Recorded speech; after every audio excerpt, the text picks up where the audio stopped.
하나님 말씀은 사무엘하 6장 12절에서부터 3절 19절까지 말씀을 보겠습니다.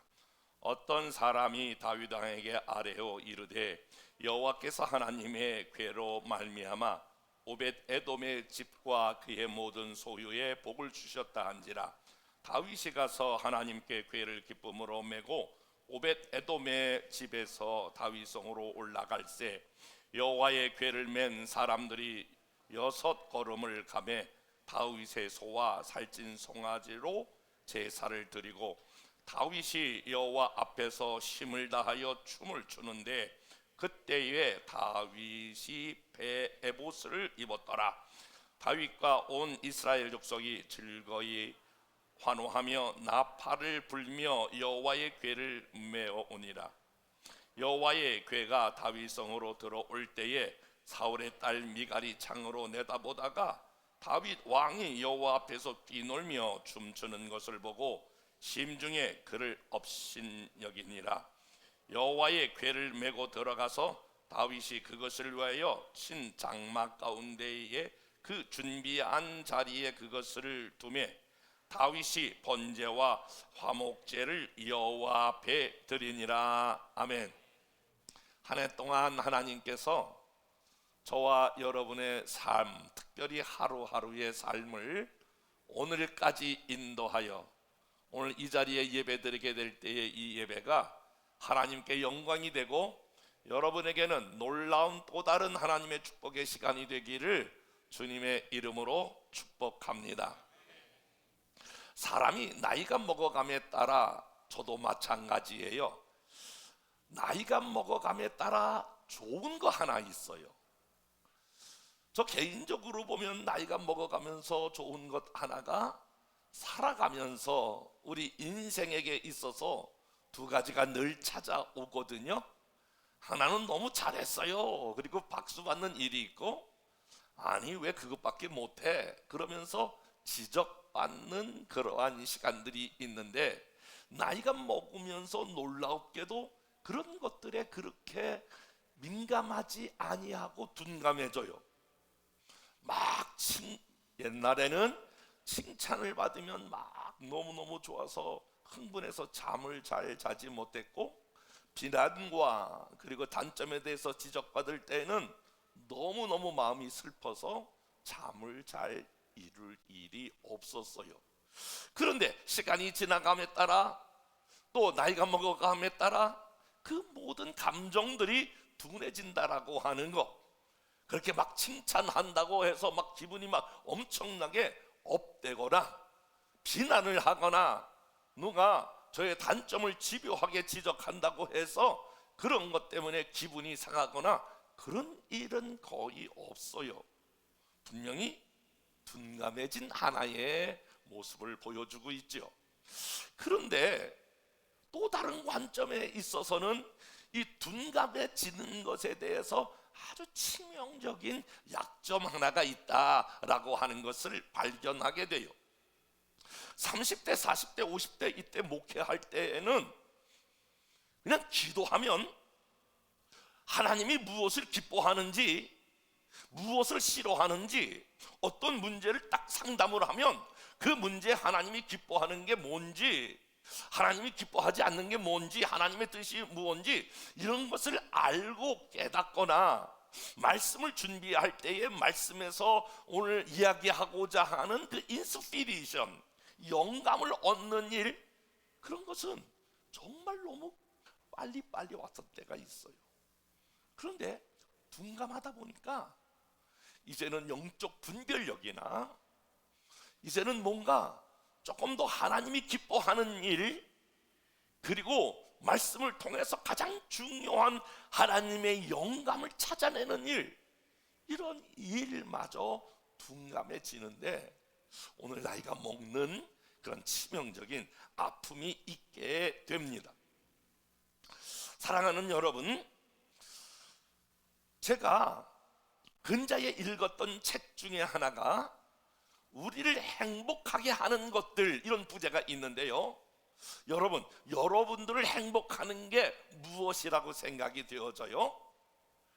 그분 책 내용은 감동의 습관인데, 만약에 우리의 삶에 감동을 자주 할 수만 있다면, 늘 우리의 일상생활에서 감동을 회복할 수만 있다면, 그것은 행복해지는 비밀이다 라고 그 송정님이 쓴 감동의 습관이라고 하는 책에 그렇게 기록되어 있어요. 그분이 쓴 책 내용을 조금 한번 읽어볼게요. 그분이 이런 내용으로 우리들에게 어필하더라고요. 옛날에는 생각하지 못했던 선물, 예상하지 못했던 성과, 내 마음의 진심을 알아주는 누군가의 마음. 그런데 그런 일들이 반복되어지면서 감동이 사라졌다라고 하는 거예요. 확실히 나이가 들어가면서 잊어버리는 것 중에 하나가 옛날만큼 감동을 잃어버렸어요.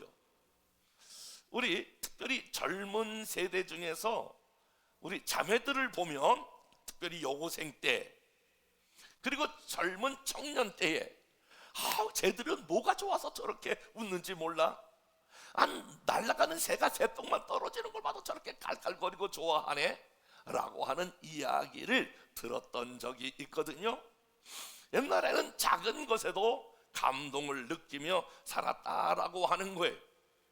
제가 이 말씀을 준비하면서 생각해 볼 때에, 제가 처음에 초등학교 3학년 때에 교회 나갔을 때에 제가 경험했던 그 감동 아직도 생생해요.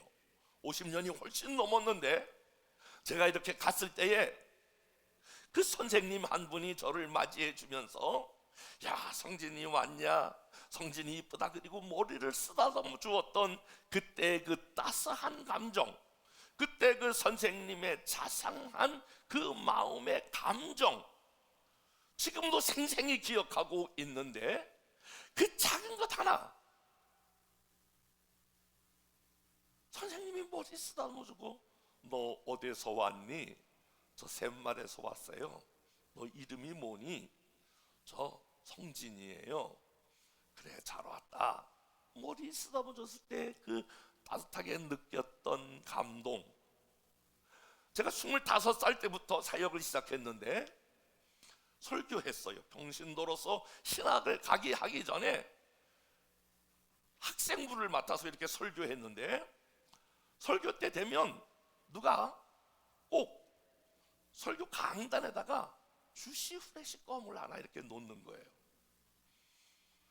그래서 그 껌 하나를 붙들고, 이거 너무너무 감사하다. 그리고 껌을 씹으려고 딱 이렇게 보면 거기다가 어떤 아이인지 잘 모르겠어요. 선생님, 오늘 귀한 말씀 전해주셔서 감사해요. 그렇게 껍질에다가 안에 쓰고 그걸 또 뜯었다가 감쪽같이 풀로 묻히는 거예요. 그런데 그때에 25살 신학하기 전에 학생부를 맡았던 그때에 제가 가장 감동스러운 시간이 그 작은 주시 프레쉬 껌 하나에, 야, 그렇구나, 내가 오늘 설교했던 모든 수고가 그 껌 하나에 보상받는 그러한 감동이 있었던 시간들이 있어요. 지금은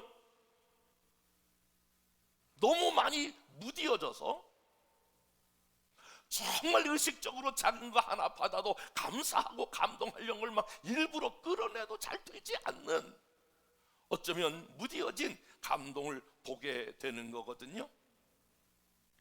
그분이 그 감동의 습관이라고 하는 것 중에 계속해서 이런 이야기를 써요.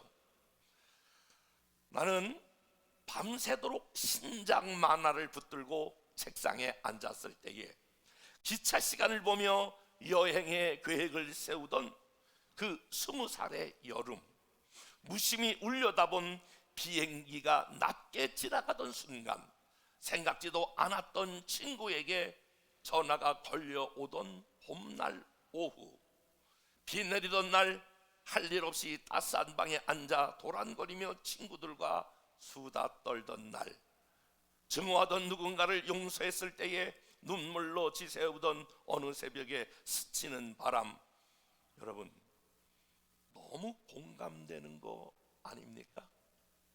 우리는 1년을 살아오면서도 하나님이 저와 여러분들에게 엄청난 감동되고 감격스러운 일들을 주시지만 그 모든 것을 새카맣게 잊어버리고 우리는 그저 삶의 굴레에 얽매여서 하루하루를 허덕이며 살아가고 있는 저와 여러분이 아닙니까? 오늘 저는 말씀을 통해서 저와 여러분이 그동안 잊어버렸던, 그동안 잘하지 않았던 이런 감격이 되살아나는 귀한 시간 되기를 주님의 이름으로 축복합니다. 뿐만이 아니라 감격과 더불어 감사도 되살아나는 귀한 은혜의 시간 되기를 주님의 이름으로 축복합니다. 오늘 여러분 본문은 너무나 잘 아는 대로 다윗 왕 때 그 말씀이 그려져 있거든요. 다윗 왕이 나라를 세웠는데 너무나 안타까운 것은 하나님의 임재의 상징인 법궤를 다른 나라 빼앗긴 거예요. 그러니까 다윗 왕이 수도를 정하고 예루살렘 성에 이제 법궤를 모시고 싶은데, 여러분 법궤는 단순히 법궤가 아니라 하나님이 함께 한다라고 하는 임재의 상징인 법궤를 모시고 오도록 전략을 짰어요.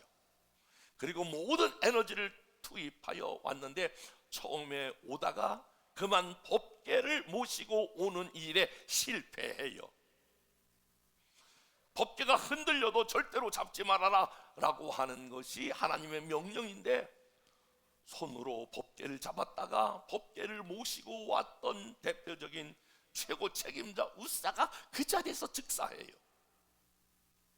그러니까 다윗은 어떤 마음이 있었냐면, 법궤가 돌아와야 되는데, 법궤가 돌아와야 되는데, 하나님이 우리와 함께 해야 되는데, 그러면서 법궤가 돌아오기를 사모해요. 1차 때 실패했기 때문에 2차 때 에너지를 다 모아서 지금 법궤가 들어오는 장면이 예루살렘 성에서 보니까 지금 멀리서 많은 사람들이 하나님의 임재의 상징인 법궤를 메고 오는 거예요.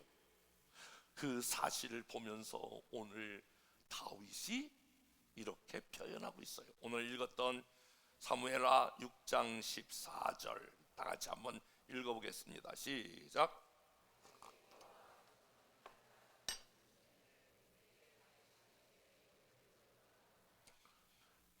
그러니까 법궤가 오는 것을 보면서 다윗은 왕의 체면에 다윗이 얼마나 기뻤는지 오늘 14절 힘을 다하여 춤을 추었다 그랬는데 원문에 보니까 온 힘을 다하여 춤을 추었다라고. 그러니까 막 다윗이 와, 하나님의 임재 법궤가 오는구나 그러면서 막 감격하면서 왕 체면도 잃어버리고 모든 사람들로부터 존경받는 그 체면도 잃어버리고 막 오늘 보니까 힘을 다하여가 아니라 온 힘을 다하여 어떻게 춤을 췄는지 내가 여기서 시범을 보이면 목사님이 댄스 학원을 다녔나 그럴까봐 내가 춤은 잘 못 추겠어. 아니 언제 목사님이 춤을 저렇게 많이 배웠나 그럴까봐 내가 춤은 못 추겠어. 한번 해봐. 그럼 오늘 설교 목사님이 춤춘 것만 기억하려고 그럴 것 같아. 나도 잘해. 개다리도 잘 추고.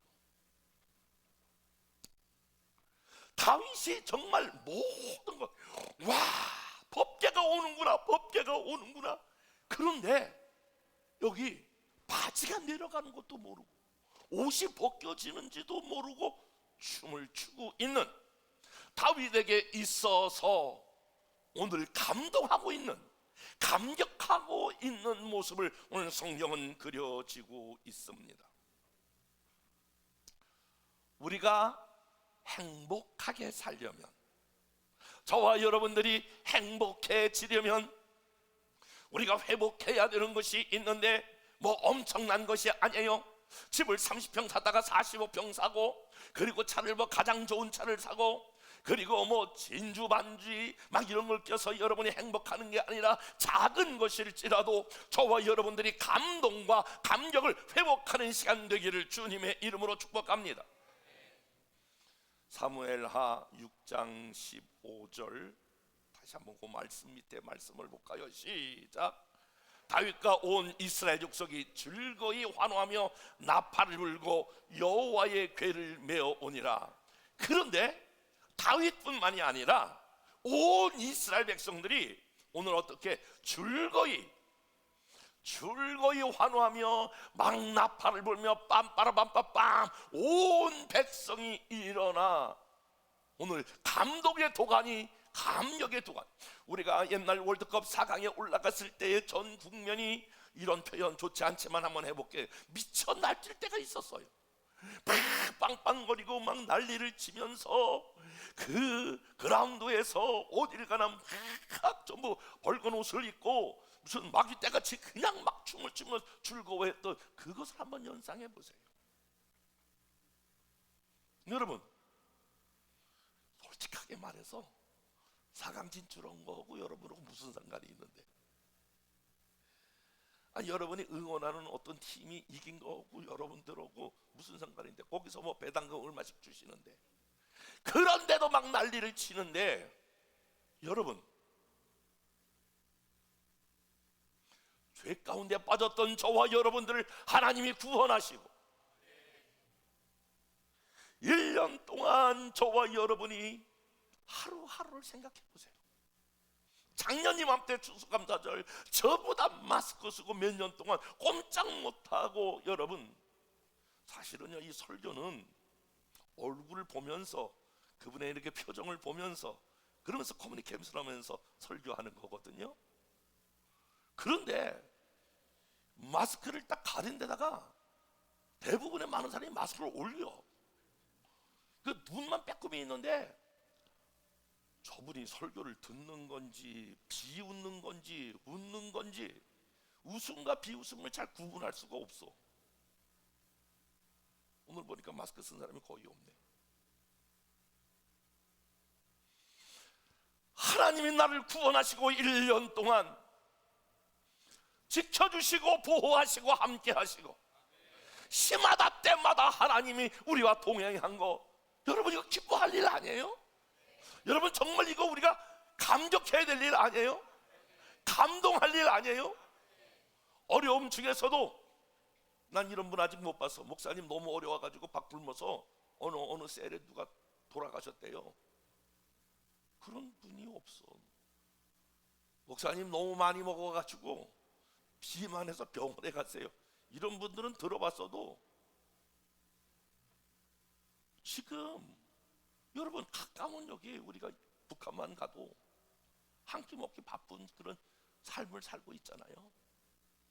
사랑하는 여러분, 그러므로 오늘 이 추수감사절에 첫 번째 해야 할 것은 따라서 해봅시다. 감탄을 회복하자.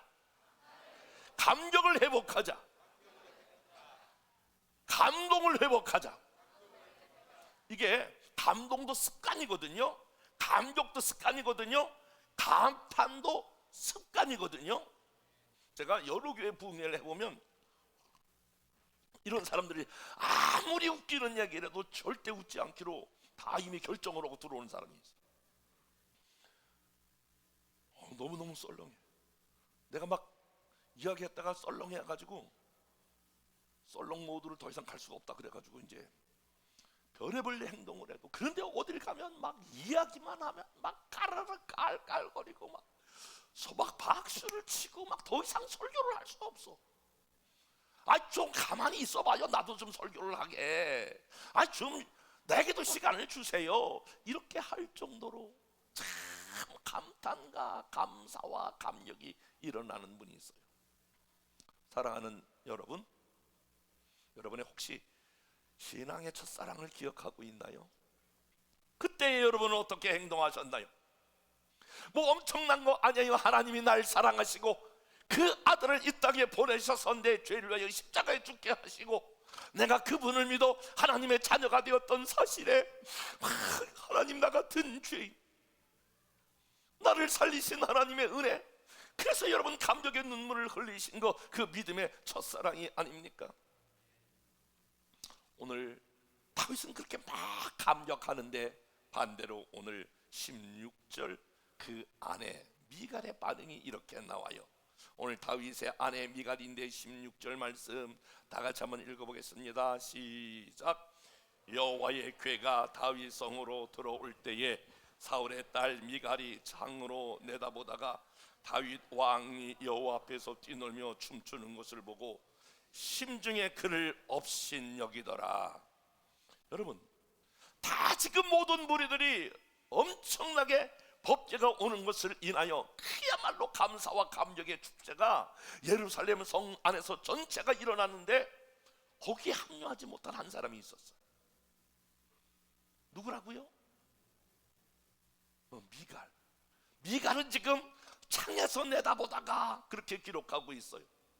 사울의 딸 미갈이 창으로 내다보고 보니까 아니 자기 남편이 왕인데도 다윗 왕이 막 하나님의 임재가 오는 걸 막 춤을 추고 막 감격하고 막 감동하는 것을 보면서 저 왕이 저거 미쳤나? 저거 왜 저래 저 사람들이?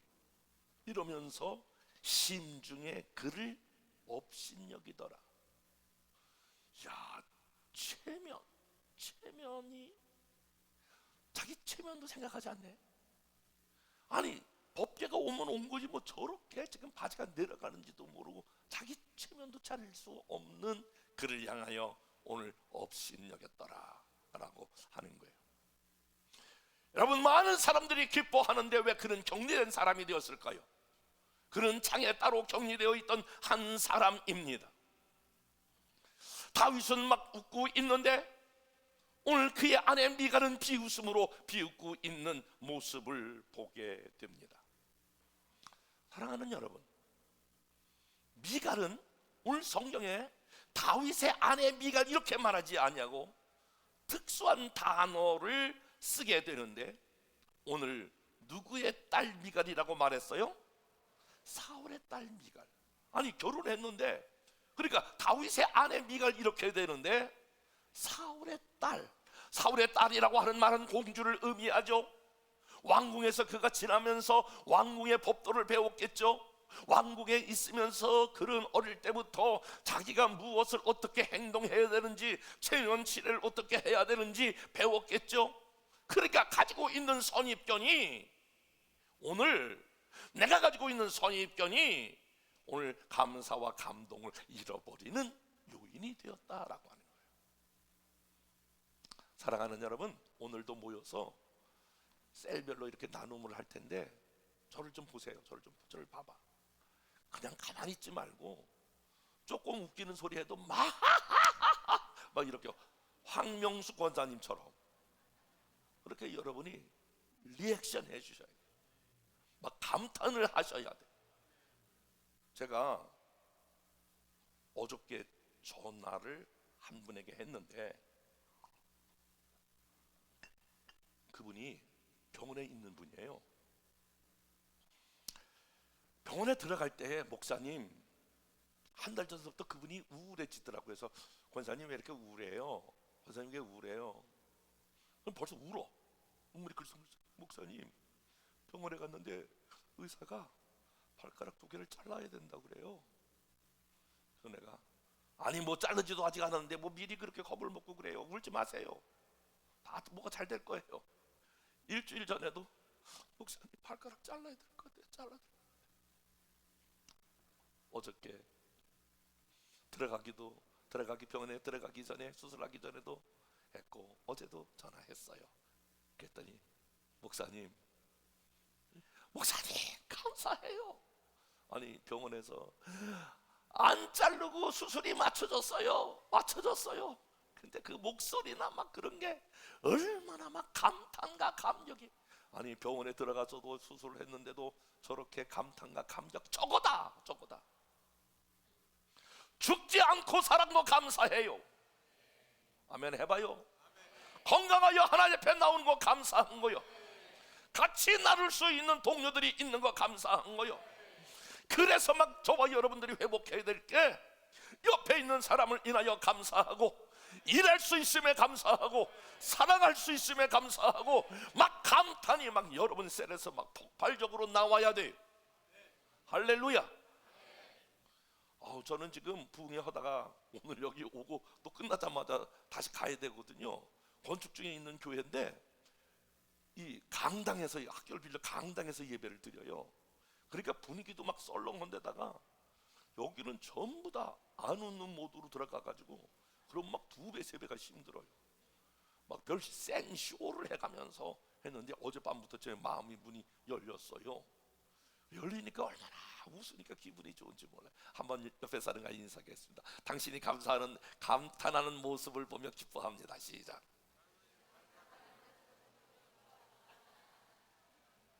성경은 이렇게 말하고 있어요. 우리가 감탄해야 될 중요한 요인 3가지를 말하고 있는데, 첫 번째가 바로 무주 만물을 보면서 감탄하라는 거예요. 시편 8편 1절, 여호와 우리 주여, 주의 이름이 온 땅에 어찌 그리 아름다운지요, 주의 영광이 하늘을 덮었나이다.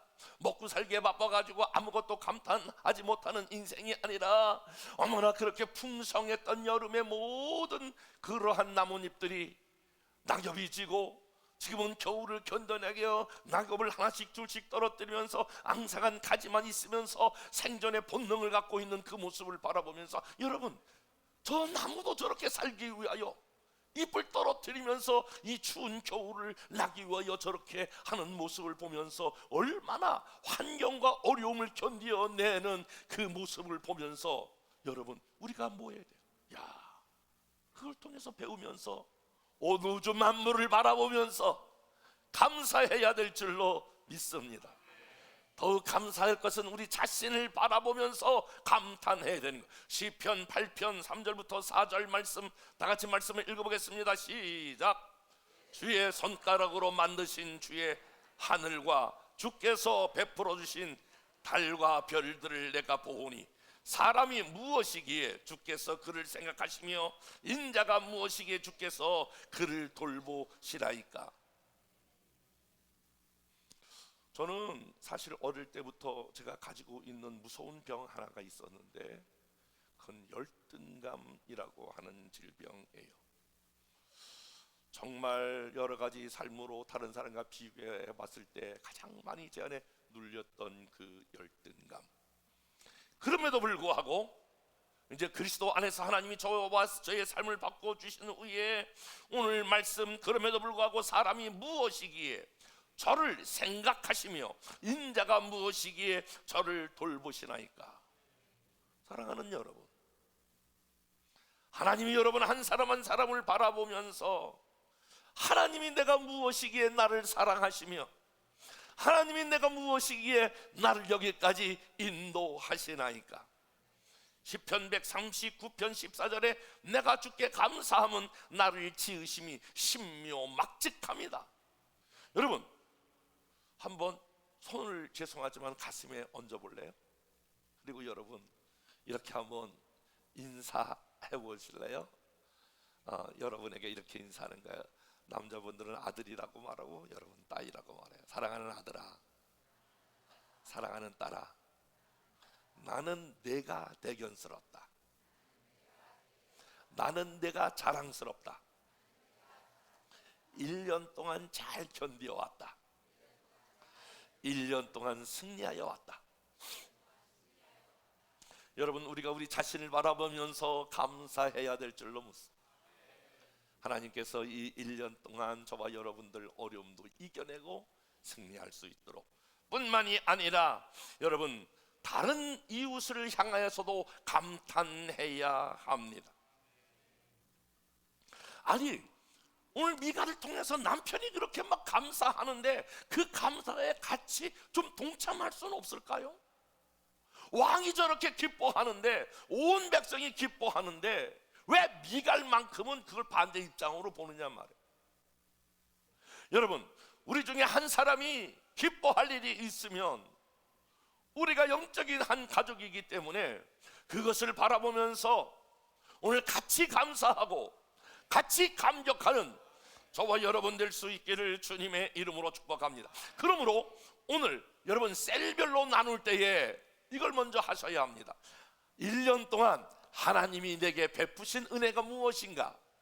그리고 여러분 우리 이웃들을 향하여, 우리 셀가족 한 사람 한 사람을 향하여 이렇게 나누셔야 합니다. 오늘 하나님께서 그분에게, 내가 그분에게 어떤 감사를 표현할까? 그래서 저와 여러분이 하나님의 은혜, 감탄과 감사가 다시 한번 이 추수감사절에 넘쳐나기를 주님의 이름으로 축복합니다.